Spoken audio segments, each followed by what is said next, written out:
போய் சாப்பிட்றது. எங்கே போகிறீங்க? ஃபாஸ்டிங் ப்ரேயருக்கு. அதை விட போன மாதம் ஒரு ஃபாஸ்டிங் ப்ரேயர் ஒருத்தர் போட்டாங்க, மிரண்டேன் நான். நம்ம கிறிஸ்தவத்தில் புது ஃபாஸ்டிங் ப்ரேயர் வந்திருக்கு. இரவு 10 மணி முதல் காலை 6 மணி வரை உபவாசம். ஒருத்தர் மீட்டிங் நடத்திருக்கு. என்னமோ நம்மெல்லாம் நைட்டெல்லாம் சாப்பிட்டுட்டு இருக்கிற மாதிரியும், அவங்க மட்டும் நைட்டு 10லேருந்து 6 வரைக்கும் சாப்பிடாம இருக்கிற மாதிரி. அது என்ன, நைட்டு 10 to காலைல 6 வரைக்கும் என்ன ஃபாஸ்டிங்? நம்ம அத்தனை பேருமே ஃபாஸ்டிங் தான் இருக்கிறோம். அதனால தான் காலைல சாப்பிட்றதுக்கு பேரே பிரேக்ஃபாஸ்ட்டு. ஆமாம் தானே? உங்களால் உபவாசம்லாம் இப்போ முந்தி மாதிரிலாம் இருக்க முடியாது. நாங்கள் எப்படி ஆகிட்டோம் தெரியுமா? இப்போ ஊழியக்காரங்க உங்களை உபவாச ஜபத்துக்கு வர வைக்கிறதுக்கு நாங்கள் பேம்ப்ளெட் போடும்போதே எப்படி போடுறோன்னா, முடிவிலே உணவு வழங்கப்படும். உபவாச ஜபத்துக்கு சாப்பாடு போடுற வாங்கன்னு கூப்பிட்ட ஒரே ஆள் நாங்கள் தான். இந்த சபையினுடைய காலகட்டம் அப்படி இருக்கு. இதுல எங்க நீங்க இரவும் பகலும் 40 நாள் புசியாமலும் குடியாமலும் நினிவே மாதிரி இருக்க போறியா? ராஜால இருந்து கேட்டா நீங்க என்ன சொல்வீங்க? நான் இருக்கணும்னு ஆசைதான் பிரதர், சுகர் உதறுது. கர்த்தருக்கு நம்முடைய சூழ்நிலை தெரியாதா? அப்ப நினிவே பத்தி நீங்க பேசாதீங்க. நினிவே பத்தி பேசினா அவன் இருந்திருக்கான், இருந்துட்டு பேசுறான். இன்னைக்கு ஒரு சிலர், நான் எல்லாரையும் சொல்ல, இன்னைக்கு ஒரு சிலர் இருக்கிறாங்க ஃபாஸ்டிங். ஆனா நீங்க எங்க? அதனால நம்ம என்ன செய்யலாம்னா, நம்மளால அது முடியாது, விட்டுருவோம். அந்த எக்ஸாம்பிள் எடுக்காதீங்கன்ற. இவைகள் எல்லாம் சம்பவிக்க வேண்டியது நம் கண்களுக்கு முன்பாக நடக்கும். என்ன நடக்க போகுதுன்னா, 4 வகையான பேரழிவுகளை குறித்து வேதம் சொல்லுது. 6ஆம் அதிகாரம் 8ஆம் வசனத்துல 4. 1 பட்டயத்தினாலும். பட்டயம்னா யுத்தம். தூதன் கையில் பட்டயம் இருந்தால் தான் அதுக்கு பேர் கொள்ளை நோய். மனுஷன் கையில் பட்டயம் இருந்தால் அதுக்கு பேர் என்னது? யுத்தம். 3ஆம் உலக யுத்தம் ஒன்று ஆல்மோஸ்ட் ஸ்டார்ட் ஆயிடுச்சு, இப்போ நடக்க போகுது. இதுதான் அந்த யுத்தத்துக்கான அடுத்த மிக முக்கியமான விஷயம். கவனிங்க, இது என்னன்னு கேட்டீங்கன்னு சொன்னா, இப்போ நீங்க பார்க்குற இஸ்ரேல் ஹமாஸ் பிரச்சனை மிகப்பெரியதான பிரச்சனையாய் மாறும். இஸ்ரேலுக்கும் ரஷ்யாவுக்குமான சண்டையாக இது மாறும். இப்போ மாறப்போகுது. இன்னைக்கு சாயங்காலம் நியூஸ் என்னன்னு கேட்டீங்கன்னா, ஈரான் எதுக்கும் ஒத்துக்க மாட்டேன்னு சொல்லிருச்சு. இஸ்ரேலோடு நாங்கள் யுத்தத்தை ஆரம்பிக்க தான் போகிறோம் அப்படின்னு அனௌன்ஸ் பண்ணிட்டாங்க. ஏற்கனவே இஸ்ரேல் இஸ்புல்லாவோட சண்டை போட்டுருக்கு, லெபனானோட சண்டை ஆரம்பிச்சிருச்சு. ஸோ திருப்பி பழைய நிலைமை வந்துருச்சு. ஸோ இந்த யுத்தம் அடுத்த உச்சகட்டத்தை அடையும். உச்சகட்டத்துக்கு போகும்போது இந்த யுத்தம் 3ஆம் உலக யுத்தமாய் மாறும். எசேக்கியேல் 38, 39 இது 2 அதிகாரத்திலும் சொல்லப்பட்ட யுத்தம் ஸ்டார்ட் நமக்கு ஆயிடுச்சு. எசேக்கியேல் 38:8 வசனம் சொல்லும், இஸ்ரவேலின் மலைக்காக சண்டை வரும்னு இருக்கும். எசேக்கியேல் 38:8 வாசிங்க பார்ப்போம். அநேக நாட்களுக்கு பிற்பாடு நீ விசாரிக்கப்படுவாய், பட்டயத்துக்கு நீங்களாகி பற்பல ஜனங்களிலிருந்து சேர்த்துக் கொள்ளப்பட்டு வந்தவர்களின் தேசத்தில் கடைசி வருஷங்களே வருவாய். நெடுநாள் பாழாய் கிடந்து பிற்பாடு ஜாதிகளிலிருந்து கொண்டு வரப்பட்டவர்கள் எல்லாரும் சுகத்தோடே குடியிருக்கும் இஸ்ரவேலின் மலைகளுக்கு விரோதமாய் நீ வருவாய். வசனம் தெளிவா இருக்கா? அதே இதுல இன்னொரு வசனத்தை வாசிங்க, 39:2 வாசிங்க. நான் உன்னை திருப்பி உன்னை 6 துறடுகளால் இழுத்து உன்னை வடபுறங்களிலிருந்து எழும்பவும் இஸ்ரவேல் மலைகளில் வரவும் பண்ணி. எங்க வர பண்ணி? இந்த யுத்தம் தான் 2023 அக்டோபர் மாதம் ஸ்டார்ட் ஆச்சு. அதான் இஸ்ரவேல் மலைகளிலே வர பண்ணுகிறதான யுத்தம். இங்கே தான் அக்டோபர் 7 2023 யுத்தம் ஸ்டார்ட் ஆச்சு. இந்த மலை வேணும் தான் அவங்க ஆரம்பிச்சாங்க. ஹமாஸ் எங்களுக்கு இந்த மலை வேணும், இந்த இடம் முழுக்க எங்களுக்கு வேணும் தான் ஆரம்பிச்சாங்க. இந்த மலைக்கான யுத்தம் ஸ்டார்ட் ஆகி 2 வருஷம் ஆயிடுச்சு. முதல் உலக யுத்தம் இதே மாதிரி தான் ஆரம்பிச்சிச்சு. சிம்பிளாக ஆரம்பிச்சு பெருசாக போச்சு. செகண்ட் வேர்ல்டு வாரும் சிம்பிளாக ஆரம்பிச்சு பெருசாக போச்சு. இப்போ இது ஆரம்பிச்சு 2 வருஷம் ஆயிடுச்சு. இந்த மலையை கைப்பற்றதுக்கு தான் ஆரம்பிச்சிருக்கு. அதை தான் பைபிள் சொல்றது. எசேக்கியேல் 38:8, 39:2 ரெண்டுத்திலையும் இந்த யுத்தம் தான் 3ஆம் உலக யுத்தமாகும். அந்த யுத்தத்தில் ரஷ்யா தலைமை வகிக்கும். எசேக்கியேல் 38:2 இருக்கு, ரஷ்யான்ற வார்த்தையே இருக்கு. இங்கிலீஷ் பைபிளில் இருக்கும், NKJV இருக்கும், எல்லாத்துலையும் இருக்கும். மலையாள பைபிளில் இருக்கும். இங்கே மலையாள பைபிள் வச்சிருக்கீங்களா? இங்கே மலையாள பைபிள் இருக்குமே, இருக்கா இல்லையா? சரி, நீங்கள் அப்புறம் போய் வாசிச்சுக்கொள்ளுங்க. இருக்கா? எசேக்கியேல் 38:2 அந்த ரோஷுங்கிற வார்த்தை இருக்கு பாருங்க. அதான் ஈப்ரூவில் பார்த்தீங்கன்னா ரொஷே அப்படின்னு இருக்கும், மலையாளத்தில் ரூஷேன்னு இருக்கும். எல்லாத்துலேயும் பார்த்தீங்கன்னா அந்த ரோஷுங்கிற வார்த்தை இருக்கும். 39:2 வடக்கு பக்கத்துலேருந்து இருக்கும். இங்கே பார்த்தீங்கன்னா இதான் வடக்கு பக்கத்தில் இருக்கக்கூடியது. நேராக புள்ளி போட்டிங்கன்னா ரோஷ் அங்கே போய் நிற்கும், ரஷ்யாவில் தான் நிற்கும். ஸோ இவங்க தான் வரணும். இந்த யுத்தம் ஆல்மோஸ்ட் ஸ்டார்ட் ஆயிடுச்சு. இது அடுத்த தீவிரமான இடத்துக்கு போகும் அடுத்த வருஷத்தில். இந்த வருஷத்துடைய முடிவில் இருந்து அப்படியே ஸ்டார்ட் ஆகி மிக பெருசாக வரும். இதெல்லாம் உங்களுக்கு முன்னெச்சரிக்கையாக சொல்லப்படுது. இதை கதை சொல்ற மாதிரி கேட்டு போவாதிய. உங்களையும் உங்கள் குடும்பங்களையும் வரப்போற காரியங்களையும் காப்பாற்றுவதற்கு கர்த்தர் சொல்லக்கூடியதான எச்சரிப்பு. அதை தான் சொல்லிட்டு இருக்கிறோம். ஸோ இந்த யுத்தம் உச்ச நிலைக்கு போகும். இந்த மலை இருக்கிற இடத்த அவங்க கேட்டு சண்டை ஆரம்பிச்சாங்க. இந்த மலை இருக்கிற இடத்துல தான் முடியும். இந்த மலை கடைசியாக இஸ்ரவேல் கையில் போகும். இங்கே தான் 3வது தேவாலயம் வரும். இது வருகைக்கு முன்பாக நடக்க வேண்டியதான மிக முக்கியமான சம்பவம் ஆரம்பிச்சிருச்சு. ஆண்டவர் சொன்னபடி துல்லியமாக நம் கண்களுக்கு முன்பாக நடைபெறுகிறது.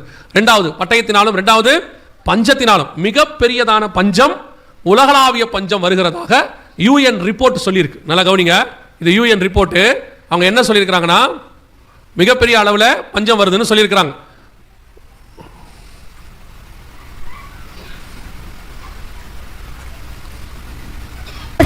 உலகம் உணவு தட்டுப்பாட்டால் உலகம் பேரழிவை சந்திக்கும் என்று ஐநா பொதுச் செயலாளர் அன்டோனியோ குட்டரஸ் எச்சரிக்கை விடுத்துள்ளார். எப்படி கோவிட் சொன்னாங்களோ அப்படியே சொல்லிருப்பாங்க. பணக்கார மற்றும் வளரும் நாடுகளைச் சேர்ந்த அதிகாரிகள் பங்கேற்ற கூட்டம் நடந்தது.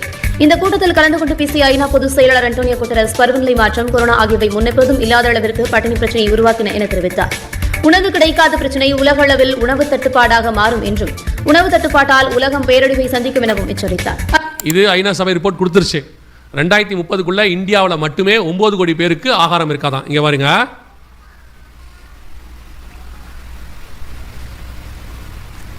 காலநிலை மாற்றம் காரணமாக இந்தியாவில் 2030ஆம் ஆண்டுக்குள் சுமார் 9 கோடி இந்தியர்கள் பட்டினியால் பாதிக்கப்படுவார்கள் என ஆய்வு ஒன்றில் தெரிய வந்திருக்கிறது. 2030க்குள்ள இன்னும் கிட்டத்தட்ட ஒரு 5 வருஷத்துக்குள்ள அவங்க சொல்லியிருக்கிறாங்க 9 கோடி பேர் பட்டினியால் பாதிக்கப்படுவார்கள் இந்தியா முழுக்க. இப்போ உணவு பஞ்சம், உணவு தட்டுப்பாடு, தண்ணி பஞ்சம் எல்லாம் இருக்கு. பைபிள் இருக்கு, ஒவ்வொன்றா எடுத்து பார்க்கலாம்.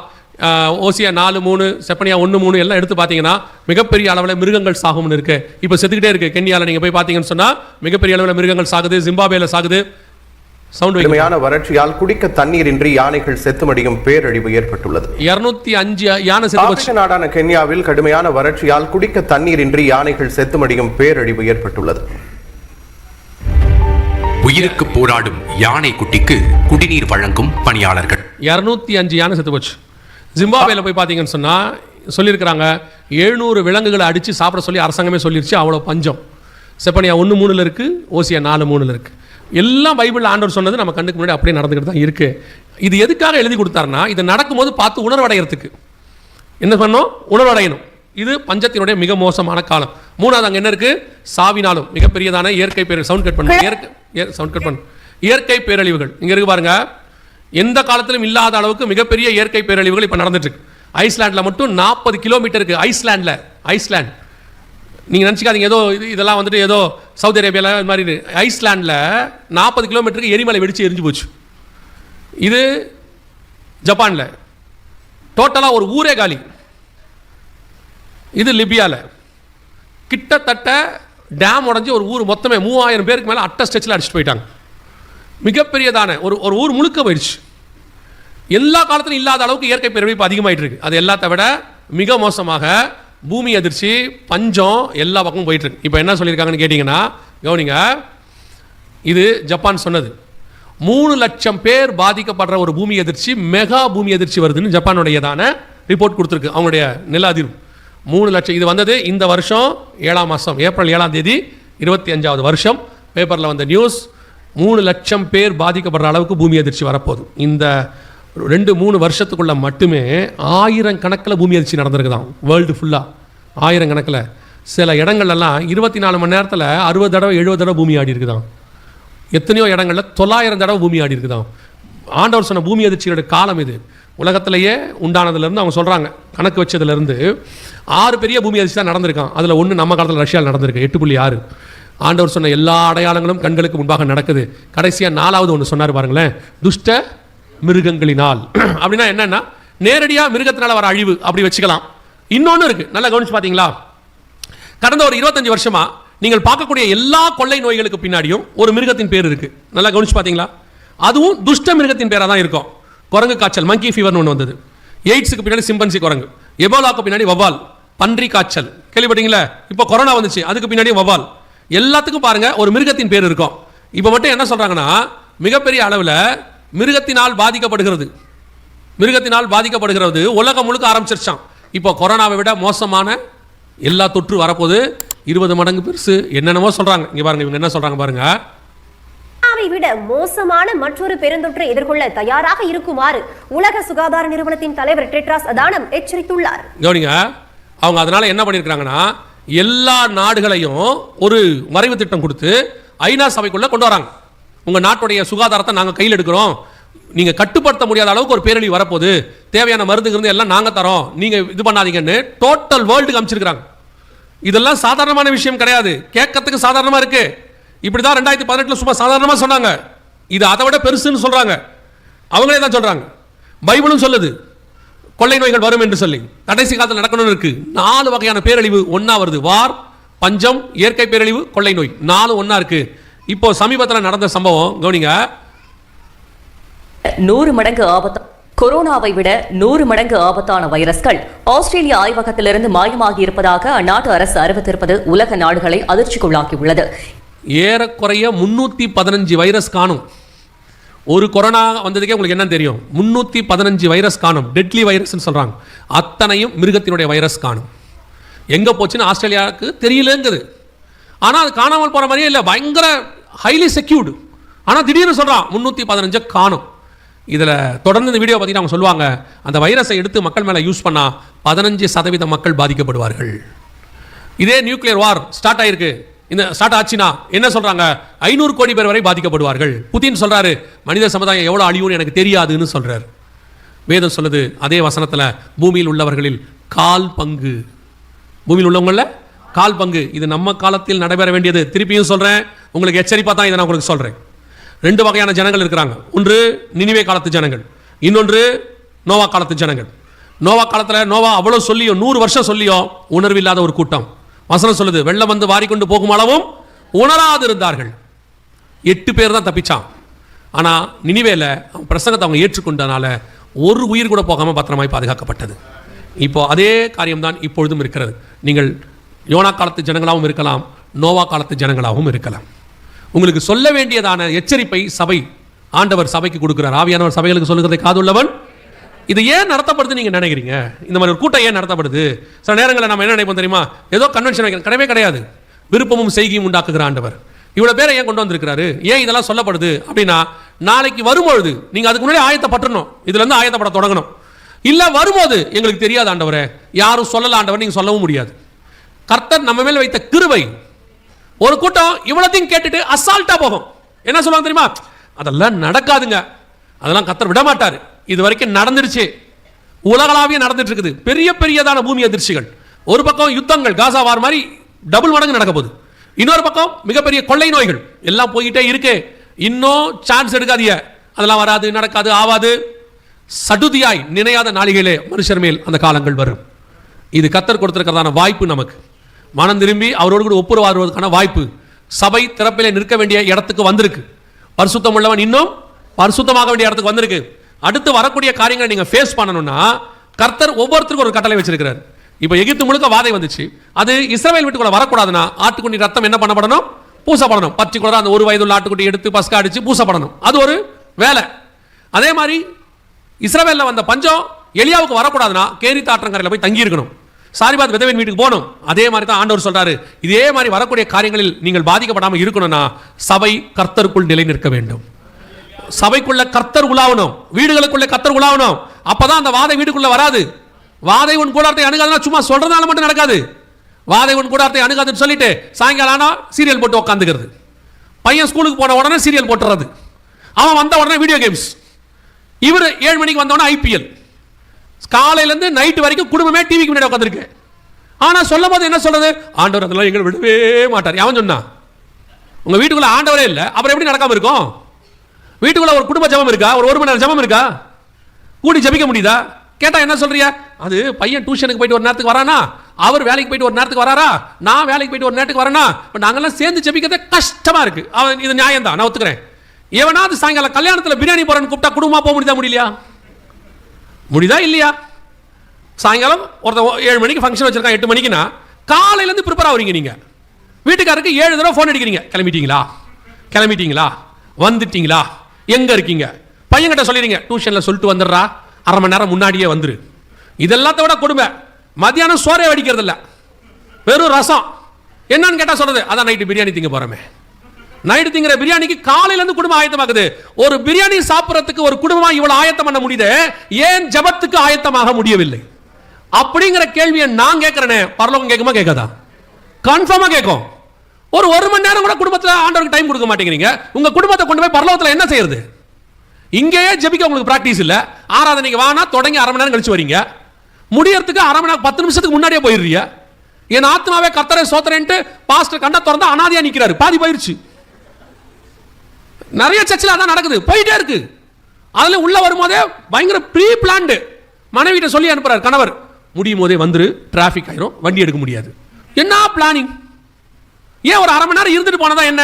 ஏர்போர்ட்ல போய் 3 மணி நேரம் முன்னாடி உட்கார முடியுது, பையனுக்கு ஸ்கூலுக்கு அட்மிஷன் வாங்குறதுக்கு 2 மணி நேரம் முன்னாடி போக முடியுது. அதை கூட விடுங்க, ரேஷன்ல 1000 ரூபாய் கொடுக்குறான்ட்டு காலங்காத்தால போய் நிக்கிறியா. ஆனா சர்ச்சுக்கு ரைட் டைத்துக்கு வர மாட்டியா, ஒரு 1/2 மணி நேரம் உள்ள இருக்க மாட்டியா. ஆனா உங்களை கொண்டு போய் பரலோகத்துல உட்கார வச்சிடணும், நேரா கொண்டு போய் சிங்காசனத்துக்கு முன்னாடி பவுலுக்கு பக்கத்துல உட்கார வைக்கணும், வைப்பாங்க. நல்லா கவனிச்சுக்கொள்ளுங்க, நான் சொல்றது ஏதோ உங்களுக்கு கோபம் வருதான்னு தெரியல. ஆனால் இப்படி இருந்தால் பரலோகத்துக்கு போக முடியாது. சபைதான் ஒரே இடம் பரலோகத்துக்கு போறதுக்கு வழி, வானத்தின் வாசல். இங்க வந்து நீங்க சரியாகலனா எங்க போய் பரலோகத்துக்கு போவிய? அதுக்கு தான் ஆண்டவர் சபையை வச்சாரு. சபையை ஆண்டவர் உங்களை பரலோகத்துக்கு கூட்டு போது உருவாக்குற இடமாக வச்சிருக்கிறார். தயவு செய்து வீடுகளில் ஒரு மணி நேரம் வீட்டில் ஒரு ஃபேமிலி ப்ரேயர் இன்னிலேருந்து ஆரம்பிங்க. இப்போ நேராக போய் ஆரம்பிங்க. பசங்க ஸ்கூலுக்கு போயிட்டு டியூஷன் முடிச்சு வந்தோடனே டெய்லி ப்ரேயரை முடிச்சுட்டு சாப்பாடு கொடுங்க. நீங்கள் சாப்பாடு போட்டோன்னா ப்ரேயரை தூங்கிடுவான். பிள்ளைகளை ப்ராக்டிஸ் பண்ணுங்க. பல பெற்றோருக்கு ஒரு ஒரு ஒரு பெருமை இருக்கு. நான் சொன்னால் என் பிள்ளைங்க கேட்க மாட்டாங்க. கையால் ஆகாத தனத்துக்கு என்ன ஒரு பெருமை பாருங்க. என் பிள்ளைங்க எனக்கு கீழ்ப்படிய மாட்டாங்கன்றது ஒரு பெருமை அவங்களுக்கு. உட்காந்து பிள்ளைகளை ப்ரேயரில் உட்கார சொல்லுங்க. உங்களுக்கு படிப்பு ரொம்ப முக்கியம், நீட் எக்ஸாம் முக்கியம், நான் அடுத்த 20 வருஷம் கழிச்சு பையன் டாக்டர் ஆகிறது முக்கியம், 40 வருஷம் கழிச்சு உங்களுக்கு இன்சூரன்ஸ் முக்கியம். ஆனால் இன்னைக்கு இயேசு வந்தால் பரலோகத்துக்கு போகிறது உங்களுக்கு முக்கியமே இல்லை. அதான் முக்கியம். இன்னைக்கு தயவு செய்து வீடுகளில் ப்ரேயர் ஆரம்பிங்க. ஒரு மணி நேரம் ஆலயத்துக்கு ஒழுங்கா வாங்க, டெய்லி பைபிள் வாசிங்க. இதெல்லாம் இல்லாமல் பரலோகத்துக்கு போக முடியாது. கர்த்தர் கிருபை உள்ளவர் கூட்டிட்டு போவார்னா யோசிச்சு பார்த்துங்க. இயேசுநாதர் கூட இந்த யூதாசியை கூட்டிட்டு போயிட்டாரு. அதான் நடந்துச்சு. இயேசுநாதர் கூட இருக்கிறோம். சிலருக்குலாம் அது ஒரு பெருமை இருக்கும். நாங்கள் அந்த சர்ச் மெம்பர், நாங்கள் இந்த சொல்லும் போதே சர்ச்சை பெருமையாக சொல்லுவான். நாங்கள்லாம் அங்கே இருந்துட்டு போ, எங்கே வேணா இருந்துட்டு போ, பரலோகத்துக்கு போவீங்களா? நீங்கள் அந்த பாஸ்டர் கை பிடிச்சி வந்து உங்களை உள்ள விட்டுருவார. சிலருக்குலாம் அது ஒரு பெருமை இருக்கு தெரியுமா?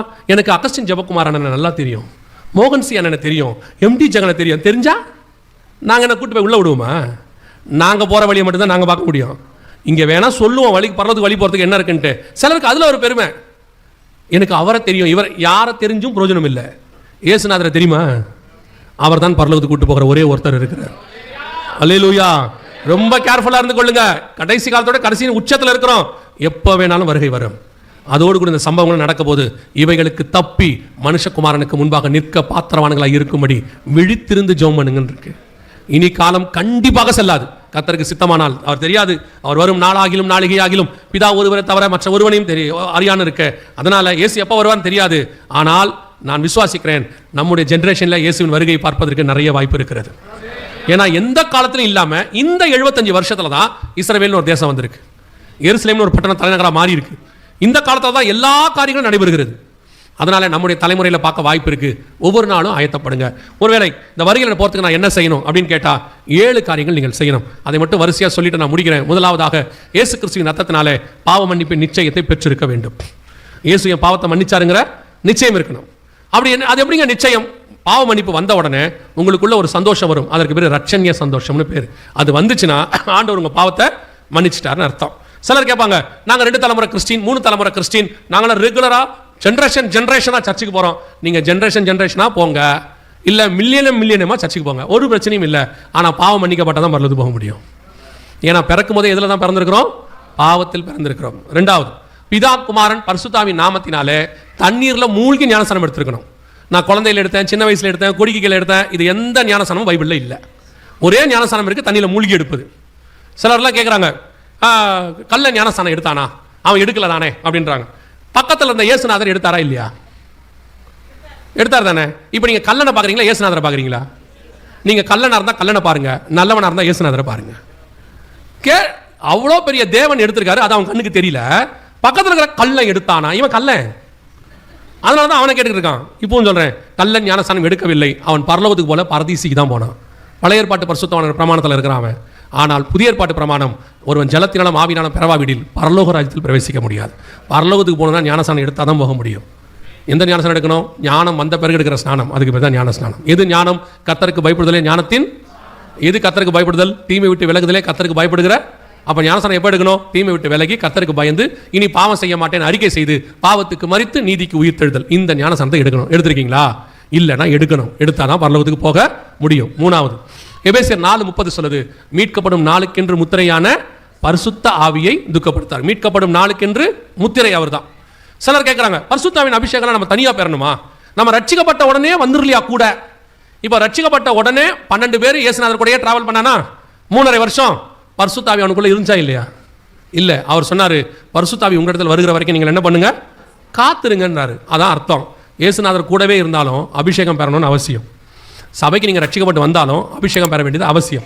சபையில் இருக்கிற அபிஷேக கூட்டத்தில் கலந்து கொள்ளுங்க. ஒருவேளை ஒரு சிலர் எங்களுக்கு வீட்டுக்கு தெரியாமல் வரோம், அபிஷேக கூட்டத்தில் கலந்துக்க முடியாதுன்னா ரொம்ப சிம்பிள், ஒன்றும் பிரச்சனை இல்லை. வீட்டில் யாரும் இல்லாத போது நல்ல கதவை சாத்திக்கிட்டு முழங்கால் போட்டு ஊக்கமாக ஜெபம் பண்ணுங்க. வாஞ்சியும் தவணமுள்ள ஆத்மாக்களை கர்த்தர் நிரப்ப வல்லமை உள்ளவராக இருக்கிறார். அல்லேலூயா. ஆனால் பரிசுத்தான அபிஷேகத்தை கண்டிப்பாக பெற்றிருக்க வேண்டும். 4வது அப்போஸ்தலர் 2:40 சொல்லுது, மாறுபாடான சந்ததியை விட்டு விலகி உங்களை ரட்சித்துக் கொள்ளுங்கள். உங்களுக்கும் உலகத்துக்கு என்ன இருக்கணும், வேறுபாடு இருக்கணும். வேறுபாடுள்ள வாழ்க்கைன்னு வசனம் சொல்லுது. மாறுபாடான சந்ததி. இன்னைக்கு கடைசி காலத்தில் உலகத்துக்கும் சபைக்கு என்ன இல்லை, எந்த வித்தியாசமும் இல்லை. சபை அந்த நோவா காலத்தில் எப்படி இருந்துச்சா, தேவபுத்திரர் மனுஷகுமாரத்தியோட என்ன பண்ணாங்களாம், பெண் கொண்டார்களாம். இது அதை விட மோசமாயிருச்சு. இன்னைக்கு சபைக்குள்ள உலகம் வந்துச்சா இல்லை சபை உலகத்துக்கு போச்சான்னு தெரியல. இது சபையா உலகமானே தெரியல. இப்போ ஒரு காலத்தில் சபையை பார்த்தா தெரியும் சபைன்னு. இப்போ சினிமா நடிகனுடைய எல்லா வேலையும் இங்க இருக்கு, சினிமா நடிகையோட வேலையெல்லாம் இங்க இருக்கு, அரசியல்வாதியோடைய அரசியல் இங்க இருக்கு, உலகத்தில் என்னென்னலாம் இருக்கோ எல்லாமே எங்க இருக்கு, சபையில் இருக்கு. ஆனால் மூலாம் பூசப்பட்டிருக்கு, அவ்வளோதான். இந்த சாலமோனுடைய பையன் ரெகபியாம் என்ன பண்ணுவான், சாலமோன் எல்லாத்தையும் தங்கத்தில் செஞ்சிருப்பாரான் பொண்ணுல. இப்போ என்ன பண்ணுவானா, அதெல்லாம் எடுத்து கொடுத்துட்டு அதுக்கு பதிலாக என்ன செஞ்சிருவானா, வெங்கலத்தில் செஞ்சிருவானா. தூரத்துல இருந்து பார்த்தா என்ன தெரியுமா, வெங்கலம் தங்க மாதிரியே தெரியுமா. அதே மாதிரி தான் சபை இருக்கு இன்னைக்கு. இங்கே பரிசுத்தாவின் மகிமை போயிருச்சு. ஆனால் ஆட்டம் பாட்டம் கொண்டாட்டம், குதிக்கிறது, ஓடுறது, விசில் அடிக்கிறது, ஊங்குறது, ஆங்குறது. ஆராதனை முடிச்சா மகிமையில தானே வெளியே வரணும். ஆராதனை முடிச்சு டயர்டா வரான். என்னடான்னு கேட்டா செம்மையா அண்ணன் ஆடினாருங்கிறான். இது என்ன ஆராதனை ஒன்றும் புரியவும் மாட்டேங்குது. இதை மூத்த போதகர்கள் ஒரு சிலரும் இதுக்கு ஆதரவு. அவங்களும் ஆன்லைனில் சொல்றாங்க, நீங்கள் சபை மாடிஃபிகேஷன் நல்லா முன்னெடுக்கிறத நீங்கள் எல்லாம் சில பழமைவாதி பிரசங்கியார் தடுக்கிறாங்கன்றான். நாங்கள் பழமைவாதினே வச்சுங்க, என்ன வேணா வச்சுங்க. இப்போ பாருங்க, இந்த பைபிள் இருக்குல்ல, ஆரம்பத்தில் கல்லில் எழுதுனாங்க கற்பலகைகள், அப்புறம் தோல்ல எழுதுனாங்க, அப்புறம் பேப்பர்ல எழுதுறாங்க, இப்ப டிஜிட்டல்ல எழுதுறான். நல்லா கவனிச்சுக்கொள்ளுங்க, எழுதுற மோடு தான் மாறும், வசனம் மாறவே மாறாது. வசனம் அதுவே தான். ஆராதனைக்கு நீங்க மாத்துங்க. அன்னைக்கு மைக் இல்லாம ஆராய்ச்சோம், அன்னைக்கு ஆராதனைக்கு மைக்கோட ஆராதிங்க. அன்னைக்கு ஏசி இல்ல, ஏசி போட்டுக்கோங்க. அன்னைக்கு பெரிய கட்டடம் இல்ல, கட்டடம் வச்சுக்கோங்க. ஆராதனை மாறக்கூடாது. ஆவியோட உண்மையோட ஆராதிக்கிறது மாறவே கூடாது. இங்க ஆட்டத்தோட பாட்டத்தோட வந்துருச்சு, ஆவியோட உண்மையோட போயிருச்சு. தன்னை ஜீவாதார பலியா கொடுப்பதே புத்தி உள்ள ஆராதனை. இங்க எங்க ஜீவாதார பலி இருக்கு? மாம்சம் தலைவிரிச்சாடுது, மாம்சம் பலியே ஆகல. சினிமா நடிகனோட மோசமா இருக்கு ஆராதனை. இங்க அருவருப்பா இருக்கு. இப்ப வர வர முந்தியாவது சினிமா பாட்டு மாதிரி பாடினான், இப்ப சினிமா பாட்டையே பாடுறான் சர்ச்சில். கேட்டா சொல்றான், அது நீங்க கேட்க கூடாது, சபை மாடர்னைஸ்ட் ஆகுது, யூத்துக்கு ஏற்ற மாதிரி நடத்துறோம். எந்த யூத்தரா கேட்டவன சினிமா பாட்டு? அந்த காலத்துல இருந்து இந்த காலம் வரைக்கும் வாலிபன் எதனால் தன் வழியை சுத்தம் பண்ணுவான்? கர்த்தருடைய வசனத்தின்படி காத்துக் கொள்ளுகிறதுனால் மட்டும்தான். எந்த வாலிபனையும் பாட்டில் நிறுத்த முடியாது, எந்த வாலிபனையும் இசையில நிறுத்த முடியாது. வாலிபனை வசனத்துல மட்டும்தான் நிறுத்த முடியும். அதுல தான் அவன் கடைசி வரைக்கும் ஓடுவான். அல்லேலூயா. சபை உலகத்தோடு கலக்கக்கூடாது. சபை வேறு, உலகம் வேறு. அதுக்கும் இதுக்கும் எந்த சம்மந்தம் இல்லை. சபை உலகத்துக்கு போய் உலகத்தை தான் சபையா மாத்தணுமே ஒழிய சபைக்குள்ள உலகம் வரக்கூடாது. அல்லேலூயா. 5வது, சுவிசேஷம் அறிவித்தல் உங்கள் மேல் விழுந்த கடமை. நீங்கள் பரலோகத்துக்கு போகும்போது இங்கிருந்து எதையும் எடுத்துட்டு போக மாட்டீங்க, உங்களுக்கே நல்லா தெரியும். ஆனால் ஒன்று கொண்டு போகலாம், நீங்கள் சம்பாதிக்கிற ஆத்மாவை கொண்டு போகலாம். எவ்வளோக்கு எவ்வளோ சம்பாதிக்கிறீங்களோ கொண்டு போகலாம். நீங்கள் வச்சிருக்கிற நகை, நட்டு, போல்ட், ஸ்க்ரூ டிரைவர், ஸ்பேனர் எதுவும் வராது. ஒன்று வரும், நீங்கள் சம்பாதிக்கிற ஆத்மா வரும். ஒரு நாளைக்கு ஒரு ஆத்மா உட்காந்து சுவிசேஷம் சொல்லுங்க. சும்மா உட்காந்து ஃபோனை நோண்டுறதுக்கு பதிலாக யாராவது ஒருத்தருக்கு சுவிசேஷம் சொல்லி விடுங்க. அவன் ரட்சிக்கப்படுறான் படல, அதெல்லாம் உங்களுக்கு கவலையே இல்லை. தண்ணி மேலே விதைய தூவுங்க, அதை ரட்சிக்கப்பட்டால் உங்கள் கணக்கில் கத்தர் வைத்துக் கொள்வார். ஒரு நாளைக்கு ஒருத்தருக்காக சொல்லுங்க, வெறும் கையா மட்டும் போகவே கூடாது. 6வது, இயேசு வருவார் என்பதை ஒவ்வொரு நாளும் விசுவாசிக்கணும் வருகையை. ஒரு சிலருக்குலாம் அந்த 3 நாள் கூட்டம் இருக்குல்ல, அடுத்த 3 நாளைக்கு ஒரு ஜுரம் அடிக்கும், வருகையின் ஜுரம். எதை பார்த்தாலும் வருகையாகவே தோணும். குண்டு போட்டாங்களா, அப்படியா, இஸ்ரேல் அப்படியா அப்படிமா. 3 நாள் தான். 4வது நாள் அனலும் இல்லாமல் குளிரும் இல்லாமல் போயிடும். அப்படி ஒரு நிலைமை வரக்கூடாது. இன்னைக்கு ஆரம்பிக்கிறதான இந்த வருகைக்கான ஒரு ஆயத்தம் கிறிஸ்து வருகிற வரைக்கும் டெய்லி போகணும். படுக்க போகும்போது உங்கள் கடைசி ஜெபம் என்ன வரணும் தெரியுமா? டெய்லி, ஆண்டவரே இந்த ராத்திரி வேளையில் நம்முடைய வருகை வருமானால் நான் எடுத்துக்கொள்ளப்பட வேண்டும். எழுந்திருக்கும் போது ஒரு முதல் ஜெபம், ஆண்டவரே இன்னைக்கு பகல் வேளையில் நம்முடைய வருகை வருமானால். அது பிளட்டில் ஊறிடணும். நான் ஏன்னா அந்த அப்போஸ்தலர் நடவடிக்கைகள் காலத்தில் ஏன் அப்போஸ்தலர் காலத்தில் அவ்வளோ பெரிய எழுப்புதல் வந்துச்சுன்னா, அவங்க அத்தனை பேருமே வருகைக்கு தான் காத்திருந்தாங்க. அவங்க வேற எதுக்குமே காத்திரல. அவர்களெல்லாம் ஒருமனப்பட்டு இடத்துல எதுக்கு கூடியிருந்தானா, ஏசு இப்போ வந்துருவான்னு நினச்சிட்டு இருக்காங்க. சீக்கிரத்தில் காண்பீர்கள் உடனே வந்துருவாங்க. அதுதான் அவர்களை கடைசி வரைக்கும் நிலைநிற்க பண்ணியது. நீங்களும் நானும் இந்த எண்ணத்தோடு தான் இருக்கணும். 7வது, கடைசியாக முடிவு பரியந்தம் நிலைநிற்கிறவனே ரட்சிக்கப்படுவான். இந்த 6லும் கடைசி வரைக்கும் நிற்கணும். ஆனால் இந்த ரட்சிப்பு, எடுத்த ஞானசானம், பெற்றுக்கொண்ட அபிஷேகம், வாழ்ற வேறுபடுற வாழ்க்கை, சொல்ற சுவிசேஷம், விசுவாசிக்கிற வருகை, இந்த 6ஐயும் இயேசு வர்ற வரைக்கும் நீங்கள் கடைபிடிச்சிங்கன்னா வருகையில் போவது எளிது. அல்லேலூயா. நாம் ஜெபிக்க போகிறோம். எழுந்திருக்கலாமா நம்ம தேவ சமூகத்தில்? ஒரு காரியம் சொல்ல மறந்துட்டேன். இந்த சுவிசேஷம் சொல்கிறதுக்கு நாங்கள் உங்களுக்கு ஒரு வாய்ப்பு ஏற்படுத்தியிருக்கிறோம். என்ன அப்படின்னா, இந்த கடைசி காலத்தை பற்றின காரியங்கள்லாம் சொல்லும்போது ஒரு சிலர் என்ன கேட்டாங்கன்னா, இதெல்லாம் எங்களுக்கு சொல்ல அப்படி வரமாட்டேங்குது, இதை ஒரு ட்ராக்டாக போட்டு எங்களுக்கு கொடுத்தா நாங்கள் கொடுக்கறதுக்கு ஈஸியாக இருக்கும் அப்படின்னு நிறைய பேர் கேட்டாங்க. அப்புறம் அதுக்கான ஒரு வழிவாசலை கத்தர் திறந்தால் இப்போ ஒரு ட்ராக்ட் ஒன்று போட்டிருக்கோம். நல்லா கவனிங்க, ஒரு ட்ராக்ட் போட்டிருக்கோம். இதில் பின்னாடி உங்கள் சர்ச்சுக்கான இடம் இருக்கும் நீங்கள் பிரிண்ட் பண்ணிக்கிறதுக்கு. இது நாங்கள் சொன்ன அந்த ப்ரூஃப்ஸ் பற்றி எல்லாமே இருக்கும். என்னெல்லாம் இருக்குது, என்னென்ன இருக்குது, இந்த காரியங்கள் நீங்கள் பார்த்ததெல்லாம் ஸ்குவீஸ் பண்ணி ஒரு ஜூஸாக எடுத்து இப்படி இருக்கும் ட்ராக்ட். நீங்கள் என்ன செய்யலாம், இதை இயேசுவை அறியாதவங்களுக்கு கொடுக்கலாம். ஆனால் இது வெளியே இருக்குது, இல்லைனா பாஸ்டர்கிட்ட கொடுப்பாங்க, நீங்கள் பாஸ்டர்கிட்ட வாங்கிக்கோங்க, இல்லை வெளியே இருக்கும். ஆனால் ஒரு ஆளுக்கு 5 தான் தருவாங்க. ஏன்னா நம்ம யாருன்னா நமக்கு தெரியும் தானே, ஃப்ரீயாக கொடுத்தா மொத்தமாக வாங்கி பரண மேலே போடுறவங்க நம்ம எல்லாரும் இல்லையா? அதனால் ஒரு 5 தான் தருவாங்க, ஒரு ஆளுக்கு 5 தான் தருவாங்க. நீங்கள் இந்த 5 எடுத்துகிட்டு போய் என்ன பண்ணணும்னா, உங்கள் சொந்தக்காரங்க, நண்பர்கள், கூட இருக்கிறவங்க யார் ரட்சிக்கப்படாமல் இருக்காங்களோ ஒரு 5 பேரோட பேரை டைரியில் எழுதி அந்த 5 பேருக்காக முதல்ல ஜெபம் பண்ணுங்க. ஃபர்ஸ்ட் ஒரு கை வச்சு ஒரு ஜெபம் பண்ணுங்க. ஜெபம் பண்ணிவிட்டு அதுக்கப்புறம் கொண்டு போய் கொடுங்க. கர்த்தர் ஒரு கிரியை செய்வார். அந்த 5 ஆத்மாக்களும் உங்களுக்கு கிடைக்கும். அவர்களை சபைக்கு கூட்டிகிட்டு வாங்க. அவ்வளோதான், வேலை முடிஞ்சு. ஸோ வெளியே இருக்கும், 5 தான் தருவாங்க, வாங்கி கொள்ளுங்க. இல்லைனா பாஸ்டர்கிட்ட இருக்கும், நீங்கள் வாங்கி கொள்ளுங்க. முடிஞ்சிருச்சுன்னா பாஸ்டர்கிட்ட சொல்லுங்கள், நாங்கள் பாஸ்டருக்கு அனுப்பி வைக்கிறோம். ஃப்ரீ தான், காசு இல்லை, ஃப்ரீ தான். ஆனால் ஒன்று, இது நான் பிரிண்ட் பண்ணல, இப்பயும் சொல்கிறேன், இதை ஒரு ஃபேமிலி மினிஸ்ட்ரியாக பண்ணுறாங்க அவங்களுடைய வருமானத்துலேருந்து. அதனால் தயவு செய்து இதை கொண்டு போய் என்ன செய்யாதீங்க, வேஸ்ட் பண்ணாதீங்க. கொடுக்க முடியாது விட்டுருங்க, பிரச்சனை இல்லை, வாங்காதீங்க. ஆனால் வாங்கினீங்கன்னா ஒரு 5 பேருக்கு கொண்டு போய் கொடுங்க. இது ஒருத்தருடைய உழைப்பு, அவங்களுடையதான வாழ்க்கைக்கு தேவையான ஆதாரத்துலேருந்து எடுத்து இதை செஞ்சுட்டு இருக்கிறாங்க. சரி, நான் அடிக்கல, அவங்க தான் அடிச்சு கொடுக்குறாங்க. அதனால் தயவு செய்து வேஸ்ட் மட்டும் பண்ணிடாதீங்க. நாம் ஜெபிக்க போகிறோம். எல்லா கண்களை மூடுவோமா தேவ சமூகத்தில்? ஒரே ஒரு நிமிஷம் மட்டும்தான். வேதம் சொல்லுது 1 Corinthians 11:31, நம்மை நாமே நிதானித்து அறிந்தால் நியாயம் தீர்க்கப்படும். உங்களால் ஆராய்ந்து பாருங்க பாப்பா, இந்த ஒரு நிமிஷம் மட்டும். இந்த வருகை வந்தால் நீங்கள் போவீங்களா? நீங்கள் யாருங்கிறதெல்லாம் கொஞ்சம் ஓர வச்சிருங்க. உங்கள் படிப்பு என்ன, பணம் என்ன, அந்தஸ்து என்ன, உங்களோட டெஸ்டினேஷன் என்ன, நீங்கள் யார், எத்தனை வருஷம் விசுவாசி, ஊழியக்காரர், எல்லாத்தையும் ஓரமாக வச்சுருங்க. வச்சுட்டு இப்போ இயேசு வந்தால் நான் போவேனா? நீங்கள் எத்தனை வருஷம் இயேசுவோட இருந்தீங்கிறது முக்கியமே இல்லை. இயேசு வரும்போது அவரோட இருக்கீங்களான்றதான் முக்கியம். இயேசு கூட 3.5 வருஷம் ஒருத்தர் இருந்தான். கடைசி சில நாட்களில் அவன் திருடனானான், அவன் நாண்டு கொண்டு செத்தான் இருக்கு. வாழ்நாளெல்லாம் ஒருத்தன் திருடனா இருந்தான். கடைசி சில மணி நேரங்கள் இயேசுவோட சிலுவையில் தொங்குனான், அவன் பரதீசிக்கு போயிட்டான் இருக்கு. நீங்கள் எவ்வளோ நாள் இயேசுவோட எப்படி இருந்தீங்கிறத விட அவர் வரும்போது அவரோட இருக்கீங்களா? நினையாத நாளிகையில் இயேசு வரப்போகிறார். காலம் சமீபமாயிற்று, வாசல்கிட்ட வந்துட்டார். எந்த நிமிஷம் மனுஷகுமாரன் உள்ளே வருவார். அப்படியானால் அவரை சந்திக்கிற கொடுத்த நீங்கள் இருக்கீங்களான்னு ஆராய்ந்து பாருங்க. ஒரே ஒரு நிமிஷம் அமைதியாக கண்களை மூடி எல்லாத்தையும் ஓர வச்சுட்டு, நான் இந்த வருகையில் போவேனா? என் ஆவி ஆத்மா சரீரத்தை கொஞ்சம் பரிசுத்தாவிக்குள்ள இருந்து ஆராய்ச்சி பண்ணுங்க, அவர் உங்களுக்கு தெரியப்படுத்துவார். ஒரே நிமிஷம் அமைதியாக அந்த நேரத்தில் எல்லா கண்களை மூடி இருப்போம். அந்த நேரத்தில் ஒரே ஒரு கேள்வி கேட்டு நான் ஜெபித்து முடிக்க விரும்புகிறேன். நான் இன்னும் தண்ணியில் மூழ்கி ஞானஸ்நானம் எடுக்கவில்லை. குழந்தைகள் எடுத்தேன், இல்லை ஞானஸ்நானமே எடுக்கலை, நான் இது வரைக்கும் தள்ளி போட்டுட்டேன். ஆண்டவர் இன்னைக்கு எனக்கு உணர்த்தி இருக்கிறாரு, நான் தண்ணியில் மூழ்கி ஞானஸ்நானம் எடுக்க விரும்புகிறேன் அப்படின்றவங்க மாத்திரம் உங்கள் வலது கரத்தை உயர்த்துங்க. நான் உங்களுக்கு ஜெபிக்க போகிறேன். வேறு யார் இருக்கிறீங்க? நல்ல கரங்களை உயர்த்துங்க. அது உங்களுக்கும் தேவனுக்கும் உள்ளது. மற்றவங்களை பற்றி ஏன் கவலைப்படுறீங்க? அநேகருடைய கரங்கள் இருக்குது. 3, 4, 5, 6, 7, 8, 9. சரி, இந்த கரங்களை உயர்த்தி இருக்கிறவங்க வேறு சபையிலேருந்து வந்திருந்தா, தண்ணியில் மூழ்கி ஞானஸ்நானம் கொடுக்குற சபையிலேருந்து வந்திருந்தா அங்கே போய் எடுத்துருங்க. இல்லை எங்கள் சபையில் ஞானஸ்நானம் கொடுக்க மாட்டாங்க அப்படின்னா முடிஞ்ச பிறகு பாஸ்டர் வந்து பாருங்கள்.